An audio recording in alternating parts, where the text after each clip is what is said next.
ओम शांति। 2 दिसंबर 2024 के ईश्वरीय महावाक्य। पहले सुनते हैं आज की मुरली से होमवर्क। बाबा ने कहा, तुम्हें अपने दीपक की संभाल स्वयं ही करनी है। तूफानों से बचने के लिए ज्ञान योग का घृत जरूर चाहिए। सतो प्रधान बनने के लिए बहुत बहुत परहेज से चलना है। अपना खान पान बोल चाल सब सात्विक रखना है। बाप समान रूप बसंत बनना है। अविनाशी ज्ञान रत्नों की निराकारी खान से अपनी झोली भरकर अपार खुशी में रहना है और दूसरों को भी इन रत्नों का दान देना है। और अब सुनते हैं महावाक्यों को विस्तार से।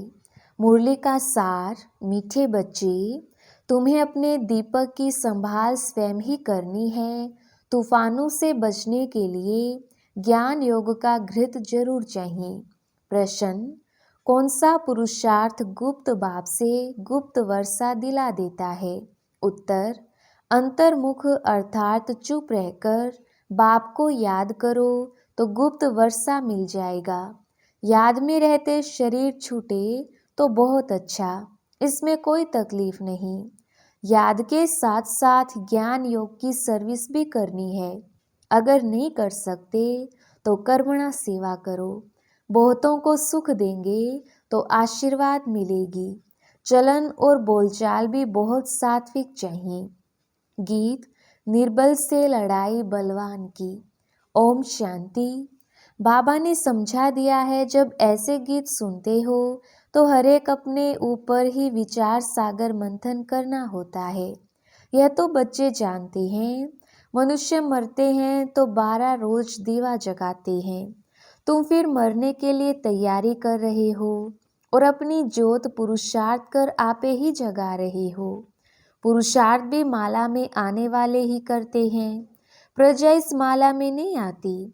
पुरुषार्थ करना चाहिए हम विजय माला में पहले जाएं। कहाँ माया बिल्ली तूफान लगाकर विकर्म ना बना दे जो दीवा बुझ जाए। अब इसमें ज्ञान और योग दोनों बल चाहिए। योग के साथ ज्ञान भी जरूरी है। हर एक को अपने दीपक की संभाल करनी है। अंत तक पुरुषार्थ चलना ही है। रेस चलती रहती है तो बहुत संभाल करनी है। कहाँ ज्योत कम ना हो जाए, बुझ ना जाए। इसलिए योग और ज्ञान का घृत रोज डालना पड़ता है। योग बल की ताकत नहीं है तो दौड़ नहीं सकते हैं, पिछाड़ी में रह जाते हैं। स्कूल में सब्जेक्ट होती है, देखते हैं हम इस सब्जेक्ट में तीखे नहीं हैं तो हिसाब में जोर लगाते हैं। यहाँ भी ऐसे है। स्थूल सर्विस की सब्जेक्ट भी बहुत अच्छी है, बहुतों की आशीर्वाद मिलती है। कोई बच्चे ज्ञान की सर्विस करते हैं। दिन प्रतिदिन सर्विस की वृद्धि होती जाती है।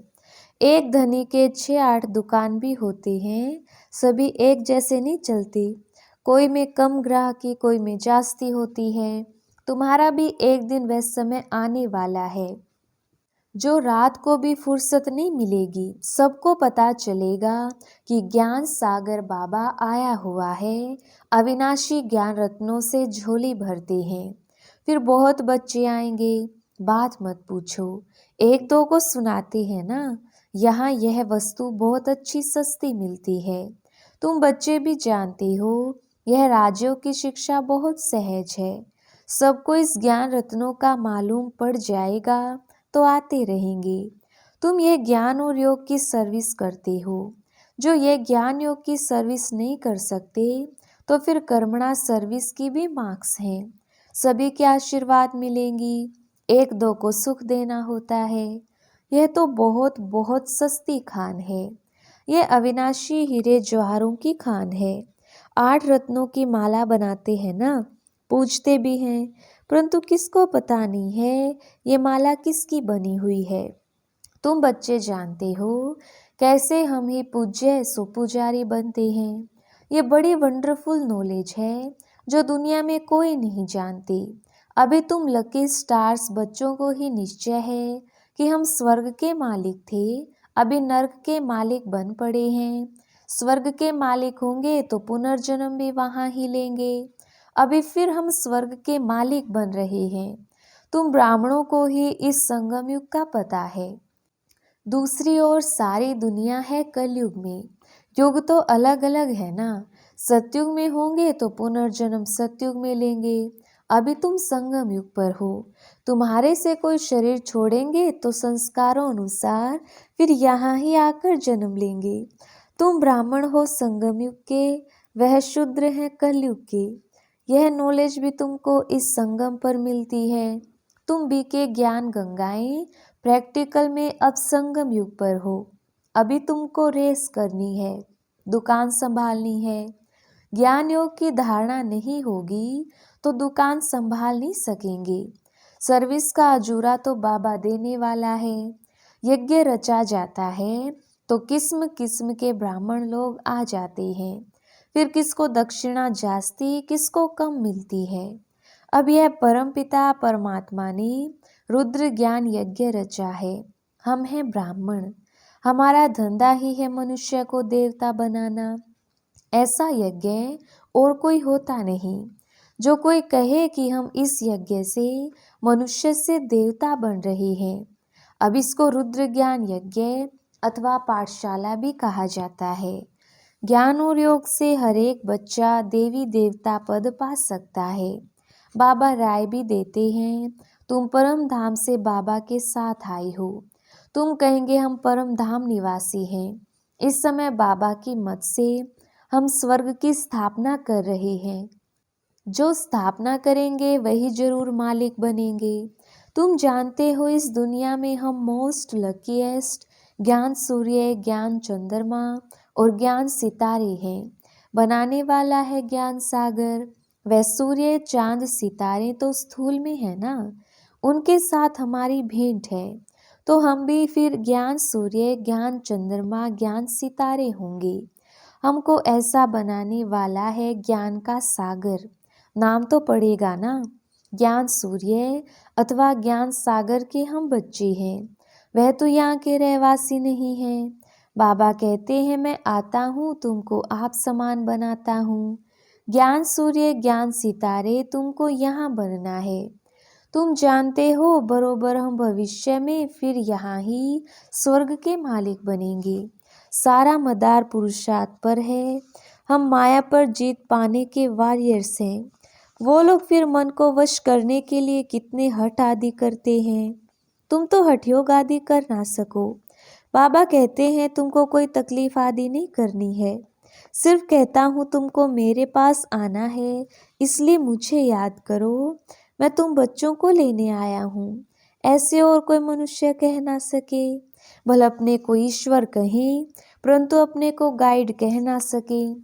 बाबा कहते हैं मैं मुख्य पंडा कालों का काल हूँ। एक सत्यवान सावित्री की कहानी है ना। उनका जिस्मानी लव होने के कारण दुखी होती थी। तुम तो खुश होते हो। मैं तुम्हारी आत्मा को ले जाऊंगा। तुम कभी दुखी नहीं होंगी। जानते हो हमारा बाबा आया हुआ है स्वीट होम में ले जाने के लिए, जिसको मुक्ति धाम निर्वाण धाम कहा जाता है। कहते हैं मैं सभी कालों का काल हूँ। वह तो एक आत्मा को ले जाते हैं। मैं तो कितना बड़ा काल हूँ। 5000 वर्ष पहले भी मैं गाइड बन सभी को ले गया था। साजन सजनियों को वापस ले जाते हैं तो उनको याद करना पड़े। तुम जानते हो अभी हम पढ़ रहे हैं फिर यहाँ आएंगे। स्वीट होम में पहले जाएंगे फिर नीचे आएंगे। तुम बच्चे स्वर्ग के सितारे ठहरे, आगे नर्क के थे। सितारे बच्चों को कहा जाता है। लक्की सितारे नंबरवार पुरुषार्थ अनुसार हैं। तुमको दादे की मिल्कियत मिलती है। खान बड़ी जबरदस्त है और यह खान एक ही बार निकलती है। वह खानियाँ तो बहुत है ना, निकलती रहती हैं। कोई बैठ ढूंढे तो बहुत हैं। यहाँ तो एक ही बार एक ही खान मिलती है, अविनाशी ज्ञान रत्नों की। वह किताब तो बहुत हैं परंतु उनको रतन नहीं कहेंगे। बाबा को ज्ञान सागर कहा जाता है। अविनाशी ज्ञान रत्नों की निराकारी खान है। इन रत्नों से हम झोलियां भरते रहते हैं। तुम बच्चों को खुशी होनी चाहिए। हर एक को फखुर भी होता है। दुकान पर धंधा जास्ती होता है तो नामाचार भी होता है। यहाँ प्रजा भी बना रही है तो वारिस भी बना रही है। यहाँ से रत्नों की झोली भरकर फिर जाए दान देना है। परमपिता परमात्मा ही ज्ञान सागर है, जो ज्ञान रत्नों से झोली भरते हैं। बाकी वह समुद्र नहीं जो दिखाते हैं रत्नों की थाली भरकर देवताओं को देते हैं। उस सागर से रत्न नहीं मिलते, ये ज्ञान रत्नों की बात है। ड्रामानुसार फिर तुमको रत्नों की खानियां भी मिलती हैं। वहाँ ढेर ढेर हीरे जवाहर होंगे, जिससे फिर भक्ति मार्ग में मंदिर आदि बनाएंगे। अर्थ के कादी होने से सब अंदर चले जाते हैं। वहाँ महल आदि तो बहुत बनते हैं, एक नहीं। यहाँ भी राजाओं की कंपटीशन होती है बहुत। तुम बच्चे जानते हो, हूबहू कल्प पहले जैसा मकान बनाया था वैसा फिर बनाएंगे। वहाँ तो बहुत सहज मकान आदि बनते होंगे। साइंस बहुत काम देती है, परंतु वहाँ साइंस अक्षर नहीं होगा। साइंस को हिंदी में विज्ञान कहते हैं। आजकल तो विज्ञान भवन भी नाम रख दिया है। विज्ञान अक्षर ज्ञान के साथ भी लगता है। ज्ञान और योग को विज्ञान कहेंगे। ज्ञान से रतन मिलते हैं, योग से हम एवर हेल्दी बनते हैं। ये ज्ञान और योग की नॉलेज है, जिससे फिर वैकुंठ के बड़े बड़े भवन बनेंगे। हम अभी सारी नॉलेज को जानते हैं। तुम जानते हो हम भारत को स्वर्ग बना रहे हैं। तुम्हारा इस देह से कोई ममत्व नहीं है। हम आत्मा इस शरीर को छोड़ स्वर्ग में जाकर नया शरीर लेंगे। वहाँ भी समझते हैं, एक पुराना शरीर छोड़ जाए नया दूसरा लेंगे। वहाँ कोई दुख व शोक नहीं होता। नया शरीर ले तो अच्छा ही है। हमको बाबा ऐसा बना रहे हैं जैसे कल्प पहले भी बने थे। हम मनुष्य से देवता बन रहे हैं। बरोबर कल्प पहले भी अनेक धर्म थे। गीता में कोई यह नहीं है, नहीं गाया जाता है आदि सनातन देवी देवता धर्म की स्थापना ब्रह्मा द्वारा। अनेक धर्मों का विनाश कैसे होता है, सो तुम समझा सकते हो। अब स्थापना हो रही है। बाबा आए ही हैं तब थे जब देवी देवता धर्म लोप हो गया था। फिर परंपरा कैसे चला होगा, ये बहुत सहज बातें हैं। विनाश किसका हुआ, अनेक धर्मों का। तो सभी अनेक धर्म है ना। अभी इस समय अंत है, सारा ज्ञान बुद्धि में रहना चाहिए। ऐसे तो नहीं शिव बाबा ही समझाते हैं। क्या यह बाबा कुछ नहीं बतलाते, इनका भी पार्ट है। श्रीमद् ब्रह्मा की भी गाई हुई है। श्री कृष्ण के लिए तो श्रीमद् कहते नहीं, वहाँ तो सब श्री हैं, उन्हों को मत की ही दरकार ही नहीं। यहाँ ब्रह्मा की भी मत मिलती है। वहाँ तो यथा राजा रानी तथा प्रजा सभी की श्रेष्ठ मत है। जरूर किसने दी होगी, देवताएं हैं श्रीमत वाले।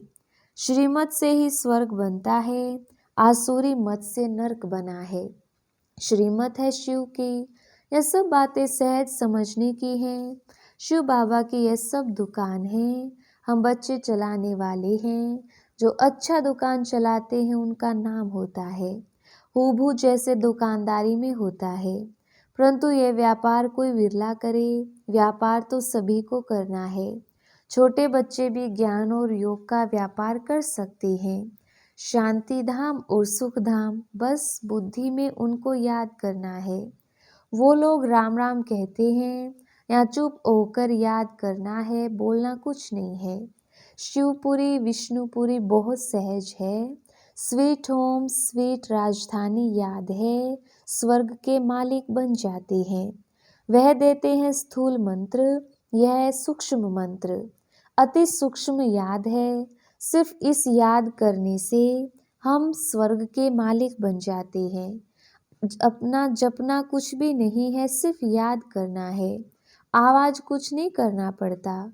गुप्त बाबा से गुप्त वर्षा चुप रहने से, अंतर्मुख होने से हम पाते हैं। इसी ही याद में रहते शरीर छूट जाए तो बहुत अच्छा है, कोई तकलीफ नहीं। जिनको याद नहीं ठहरती वह अभ्यास करें। सभी को कहो बाबा ने कहा है मुझे याद करो, तो अंतमति सो गति। याद से विकर्म विनाश होंगे और मैं स्वर्ग में भेज दूंगा। बुद्धि योग शिव बाबा से लगाना बहुत सहज है, परहेज भी सारी यहाँ ही करनी है। सतो प्रधान बनते हैं तो सभी सात्विक होने चाहिए। चलन सात्विक, बोलना सात्विक, यह है अपने साथ बातें करना, साथी से प्यार से बोलना है। गीत में भी है ना, पीऊ पीऊ बोल सदा अनमोल। तुम ही रूप बसंत हो, आत्मा रूप बनती है। ज्ञान का सागर बाप है तो जरूर आकर ज्ञान ही सुनाएंगे। कहते हैं मैं एक ही बार आकर शरीर धारण करता हूँ, यह कम जादूगरी नहीं है। बाबा भी रूप बसंत है, परंतु निराकार तो बोल नहीं सकता, इसलिए शरीर लिया है। परंतु वह पुनर्जन्म में नहीं आता है, आत्माएं तो पुनर्जन्म में आती हैं। तुम बच्चे बाबा के ऊपर बलिहार जाते हो तो बाबा कहते हैं फिर मैं ममत्व नहीं रखना, अपना सब कुछ नहीं समझना। ममत्व मिटाने के लिए ही बाबा युक्ति बताते हैं। कदम कदम पर बाप से पूछना पड़ता है। माया ऐसी है जो चमाट मारती है, पूरी बॉक्सिंग है। बहुत तो चोट खाकर फिर खड़े हो जाती हैं। लिखते भी हैं बाबा माया ने थप्पड़ लगा दिया, काला मुंह कर दिया, जैसे कि 4 मंजिल से गिरा। क्रोध किया तो 3rd फ्लोर से गिरा। ये बहुत समझने की बातें हैं। अब देखो बच्चे टेप के लिए भी मांग करते रहते हैं, बाबा टेप भेज दो, हम एक्यूरेट मुरली सुने। यह भी प्रबंध हो रहा है। बहुत सुनेंगे तो बहुतों के कपाट खुलेंगे, बहुतों का कल्याण होगा। मनुष्य कॉलेज खोलते हैं तो उनको दूसरे जन्म में विद्या जास्ती मिलती है। बाबा भी कहते हैं टेप मशीन खरीद करो तो बहुतों का कल्याण हो जाएगा। अच्छा, मीठे मीठे सिकिलदे बच्चों प्रति माता पिता बाप दादा का याद प्यार और गुड मॉर्निंग। रूहानी बाप के रूहानी बच्चों को नमस्ते।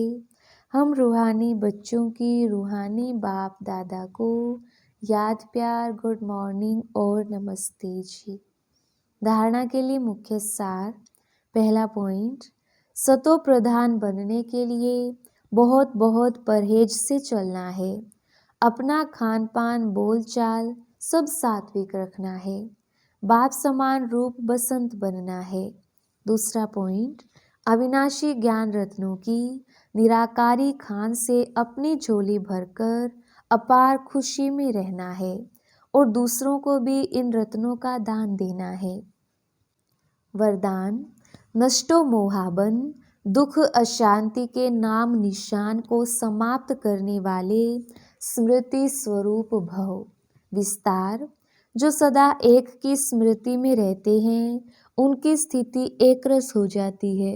एकरस स्थिति का अर्थ है एक द्वारा सर्व संबंध सर्व प्राप्तियों के रस का अनुभव करना। जो बाप को सर्व संबंध से अपना बनाकर स्मृति स्वरूप बनते रहते हैं वे सहज ही नष्टोमोहा बन जाते हैं। जो नष्टोमोहा हैं उन्हें कभी समाने कमाने में, धन संभालने में, किसी के बीमार होने में, दुख की लहर में नहीं आ सकती। स्लोगन, क्षमाशील वह हैं जो रहमदिल बन सर्व को दुआएं देते रहें। अच्छा, ओम शांति।